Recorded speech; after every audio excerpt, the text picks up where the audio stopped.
तर हे घेतलेत आपण बर्गरचे पाव असे. हे थोडे मी रोस्ट करून घेतलेले आहे. ही बटाट्याची भाजी केली आहे, जशी आपण बटाट्याची पिवळी भाजी करतो ना तशी भाजी केली होती. त्याचे असे पॅटीस करून घेतलेत आता. आणि हे काकडी, हे कांदा आणि टोमॅटो हे गोल असे कापून घेतलेले आहेत. चीज क्यूबची स्लाइस आहेत हे. आणि हा पेरी पेरी मसाला आहे, हे टोमॅटो केचप आहे, हे मेयोनीज आहे, हे हिरवी चटणी आहे, हे ऑरिगानो आहे आणि हे चिली फ्लेक्स आहे. तर आता मी काय करणार आहे, सुरुवातीला मी काय केलं की टोमॅटो केचप आणि मेयोनीज, हिरवी चटणी आणि थोडीशी शेजवान चटणी हे याला लावून घेतलेलं आहे. तर आता मी सर्वात आधी ह्याच्यावरती ठेवणार आहे थोडासा कांदा, टोमॅटो आणि 5-6 काकड्या.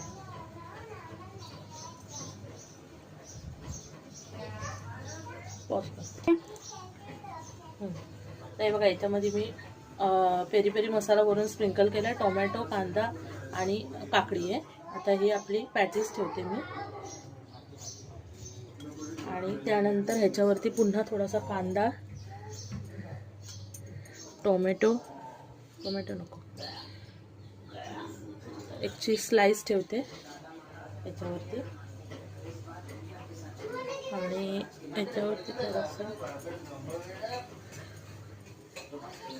आणि हे ऑरिगानो आणि हे थोडं स्प्रिंकल करते,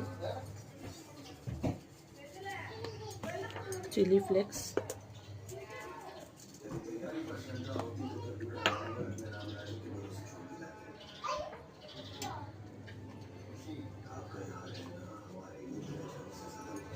हा बघा, हा आपला बर्गर रेडी झाला आहे.